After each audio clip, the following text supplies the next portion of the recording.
आप देख रहे हैं टीवी9 भारतवर्ष का डिजिटल प्लेटफॉर्म। आज डिफेंस डोज में हम जिस सेना की बात करने जा रहे हैं या फिर जिस बल की बात करने जा रहे हैं उसका गठन भी 1962 के बाद ही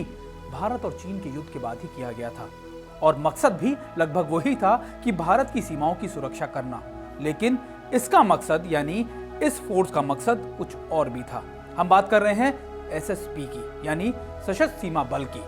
वैसे तो सशस्त्र सीमा बल को आईबी की एक आर्म विंग के तौर पर या फिर एक आर्म सपोर्ट के तौर पर तैयार किया गया था 1963 के अंदर दिसंबर में, लेकिन जब इसकी शुरुआत ही हुई थी तब इसको नाम दिया गया था स्पेशल सर्विस ब्यूरो, या फिर आप इसको मान सकते हैं कि ये आईबी का पार्ट किस तरीके से है, लेकिन बाद में इसको रॉ में या दूसरी जगहों में भी इंक्लूड कर दिया गया। एसएसबी ने अपने गठन के बाद कई बड़े ऑपरेशन या फिर कई इंपॉर्टेंट जगहों पर उसको लोकेट किया गया या फिर डिप्लॉय किया गया, खास तौर पर इंडो नेपाल बॉर्डर या फिर भूटान बॉर्डर पर, क्योंकि चीन का प्रभाव इन इलाकों में बहुत तेजी से बढ़ रहा था।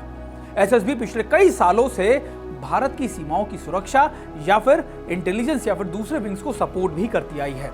अगर आप मोटे तौर पर देखें तो एसएसबी ना सिर्फ नेपाल बॉर्डर पर, भूटान बॉर्डर पर, बल्कि कश्मीर और नक्सल ऑपरेशन जैसे इलाकों में भी तैनात की जा चुकी है। वो इसलिए क्योंकि एसएसबी का काम ना सिर्फ हमारी सीमाओं की सुरक्षा या फिर वहां पर लगातार जो इनपुट मिल रहे हैं वो केंद्र को पहुंचाना है, बल्कि ये भी कि वहां के लोगों में सेल्फ ऑफ बिलोंगिंगनेस यानी भाईचारे को बढ़ाकर काम को और आसान किया जाए। यही वजह है कि अपने गठन के कई सालों के या कई दशकों के बाद आज इसकी स्ट्रेंथ या फिर आज इसकी ताकत 1 लाख सैनिकों के लगभग पहुंच चुकी है। एसएसबी ने ना सिर्फ